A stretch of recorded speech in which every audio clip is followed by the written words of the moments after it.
are back. Welcome back to another episode.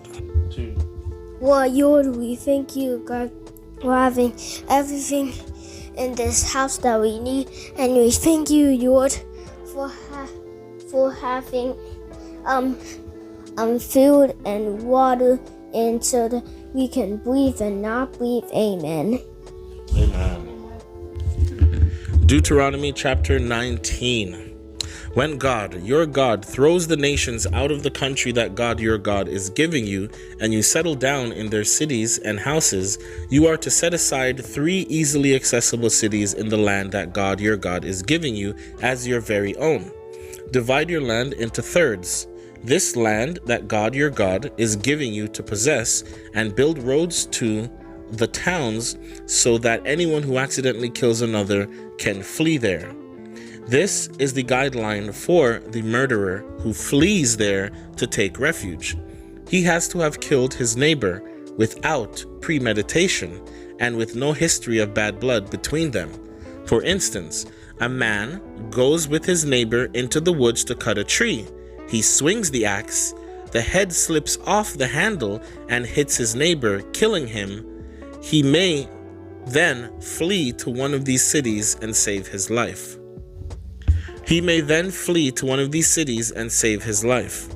If the city is too far away, the avenger of blood racing in hot-blooded pursuit might catch him since it's such a long distance and kill him even though he didn't deserve it. It wasn't his fault. There was no history of hatred between them. Therefore, I command you, set aside the 3 cities for yourselves. When God, your God, enlarges your land, extending its borders, as he solemnly promised your ancestors, by giving you the whole land he promised them, because you are diligently living the way I'm commanding you today, namely to love God, your God, and do what he tells you all your life.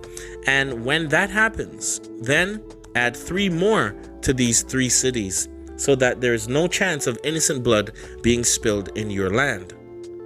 God, your God, is giving you this land as an inheritance. You don't want to pollute it with innocent blood and bring guilt upon yourselves.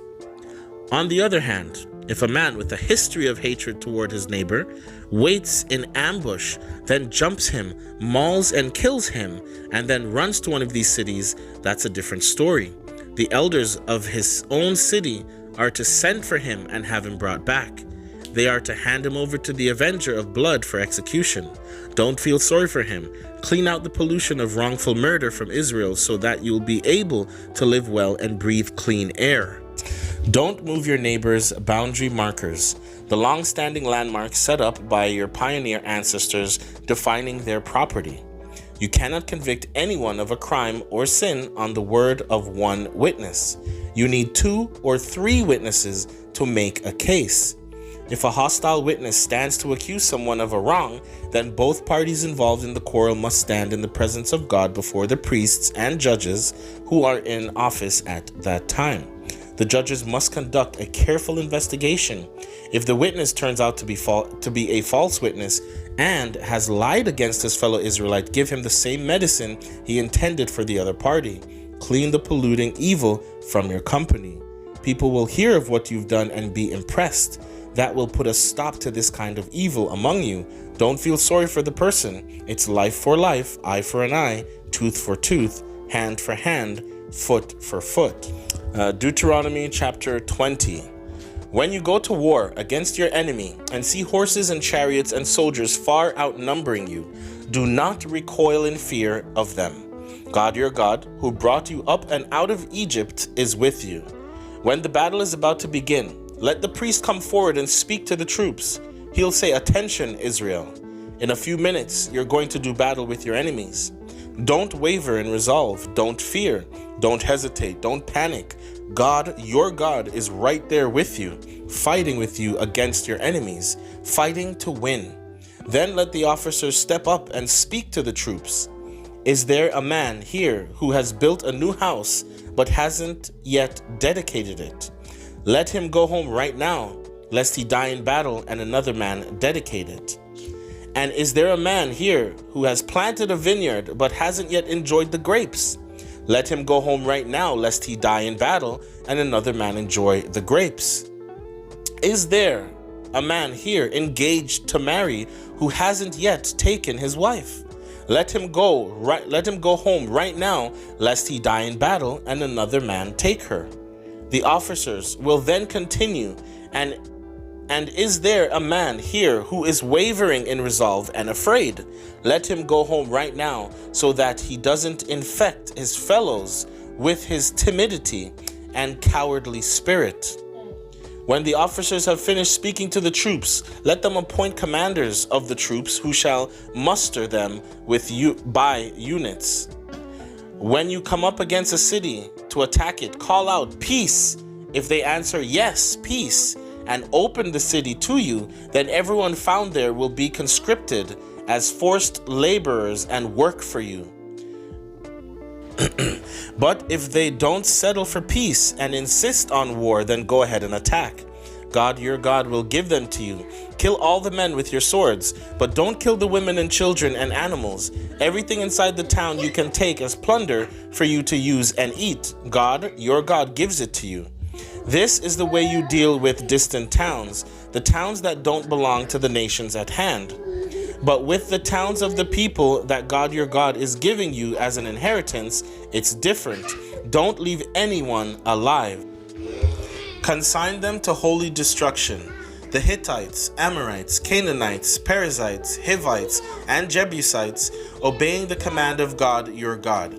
This is so there won't be any of them left to teach you to practice the abominations that they engage in with their gods, and you end up sinning against God your God.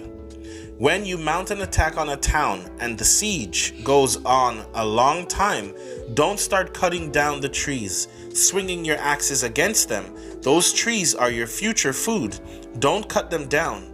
Are trees soldiers who come against you with weapons? The exception can be those trees which don't produce food.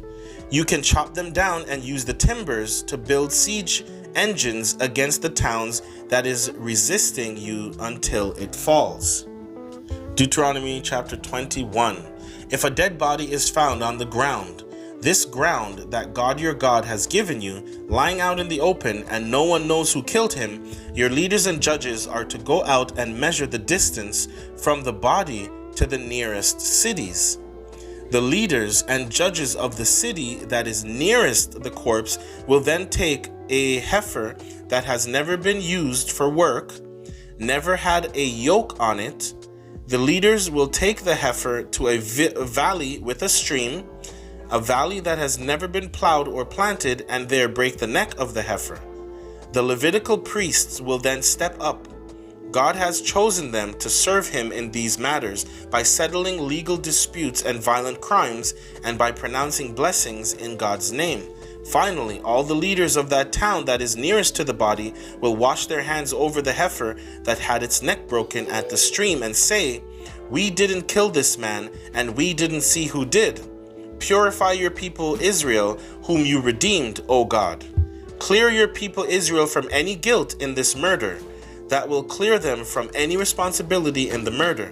By following these procedures, you will have absolved yourselves of any part in the murder, because you will have done what is right in God's sight. When you go to war against your enemies and God, your God, gives you victory, and you take prisoners, and then you notice among the prisoners of war a good-looking woman whom you find attractive and would like to marry, this is what you do. Take her home, have her trim her hair, cut her nails, and discard the clothes she was wearing when captured. She is then to stay in your home for a full month, mourning her father and mother.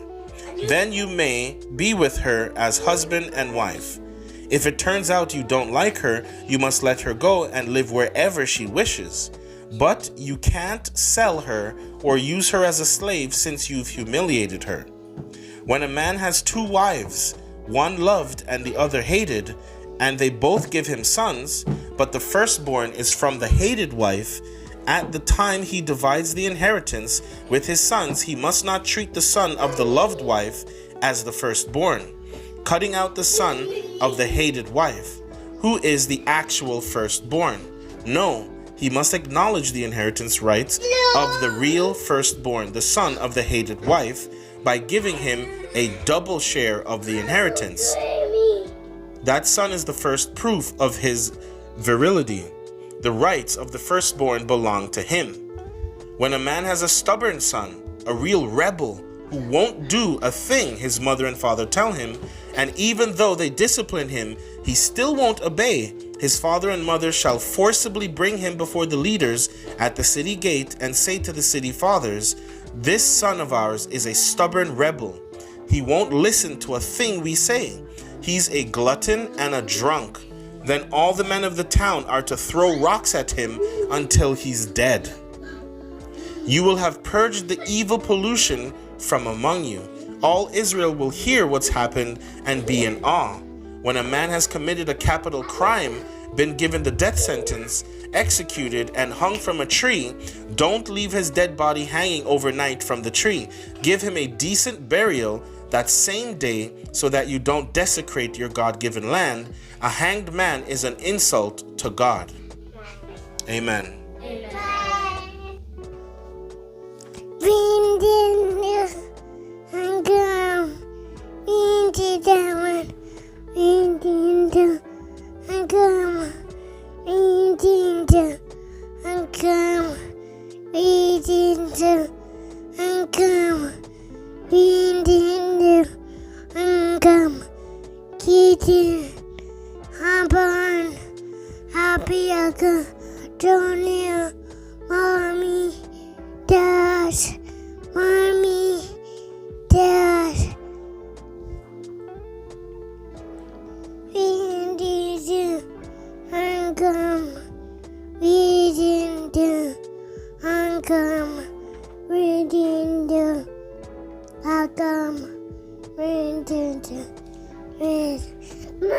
Amen.